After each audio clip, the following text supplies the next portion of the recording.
আগামী ৩রা জুন আমরা প্রত্যেকেই জানি মাধ্যমিকের ফল প্রকাশ। তার আগে শিক্ষক থেকে মনোবিদ তারা যথেষ্টই দুশ্চিন্তার মধ্যে পড়েছেন। কারণ দুশ্চিন্তার যে কারণ তা হলো কোন মাধ্যমিক পরীক্ষার্থীর উত্তরপত্র, মাধ্যমিকের খাতায় ছবি আঁকা ২.৫০ টাকার নোট রেখে দিয়ে দয়া করিয়া পাশ করিয়ে দেবেন বলে অনুরোধ করা, এসব নজির আছে। ছবি দেখাবো আপনাদেরকে।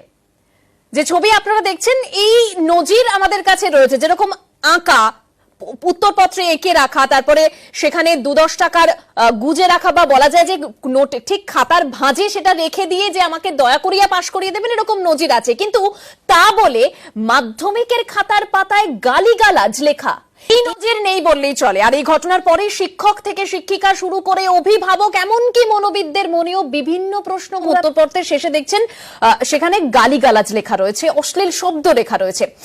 এরকমই শিক্ষকদের সঙ্গে আমরা কথা বলেছিলাম, যাদের কাছে আমরা জানতে চেয়েছিলাম তাদের কাছে যদি এরকম ধরনের খাতা পড়ে তারা কিভাবে দেখবেন, কি বলছেন শিক্ষক শিক্ষিকারা, শোনাবো।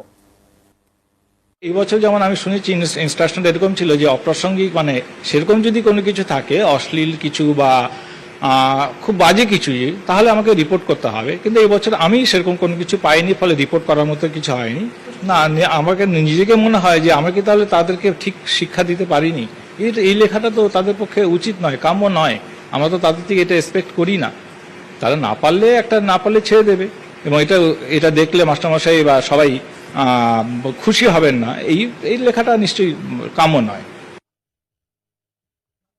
এই যে বাজে কথা লেখা বা একটা কোনো কার্টুন ছবি এঁকে দেওয়া, এইসবগুলো দেখে মনের মধ্যে যেন কোথাও যেন একটা আমাদের কষ্ট তৈরি হচ্ছে যে ওরা তো শিশু বাচ্চা, ওরা তো কিছু জানে না। হঠাৎ করে ওরা পরীক্ষার খাতাতে তাদের এই প্রকাশটা কেন এলো, কেনই রাগ, কেনই অনুভূতি? তার মানে আমরা শিক্ষকতা হিসেবে কি আমাদের কোনো জায়গায় একটু ফাঁক থেকে গেছে, না অভিভাবকদের কিছু ফাঁক থেকে গেছে, না সমাজ ব্যবস্থা, কোনটা দায়ী? বা কখনো কখনো ছেলেদের কেউ প্রভোগ করছে। এটা না থাকার প্রধান কারণ হচ্ছে আমরা ছোটবেলাতে কিন্তু নীতি শিক্ষা পড়ানো হতো, সেটা কিন্তু এখন নেই। সহজ পথে ভালো কিছু হয় না। পরিশ্রমী যে সে যথেষ্ট মূল্য পাবে, পরিশ্রম যে করে সেই টিকে থাকতে পারে। তোমরা যে পদ্ধতিতে এগিয়ে যাচ্ছ এতে টিচার অসন্তুষ্ট হবে, এতে তোমাদের ক্ষতি হবে।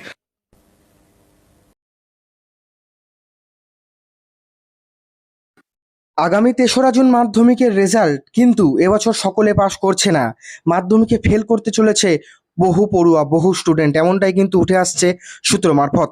মাধ্যমিকের খাতায় কুকথার বন্যা, গালাগালি লেখা মাধ্যমিকের খাতায়, মানসিক বিকৃতির বিস্ফোরণ, বিস্ময়, চিন্তা শিক্ষকদের মধ্যে, অভিভাবকদের মধ্যে। ৩রা জুন সকাল ৯টার সময় মাধ্যমিকের রেজাল্ট দেওয়া হবে, ইতিমধ্যেই ঘোষণা করে দিয়েছে মধ্যশিক্ষা পর্ষদ, এবং জানিয়ে দিয়েছে বিকেল দুপুরবেলা ৩টে থেকে ৪টের মধ্যে স্কুল থেকে তোমাদের রেজাল্ট পেয়ে যাবে। সকাল 10টায় তোমরা ওয়েবসাইটে নিজেদের ফল দেখতে পারবে। এবছর কিন্তু ১০০% পাস করছে না।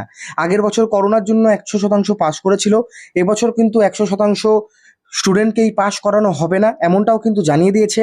তার সাথে যে বিস্ফোরক একটি অভিযোগ বলতে পারো ঘটনা উঠে আসছে, সেটা হচ্ছে মাধ্যমিক পরীক্ষার উত্তরপত্রে গালিগালাজ লেখা।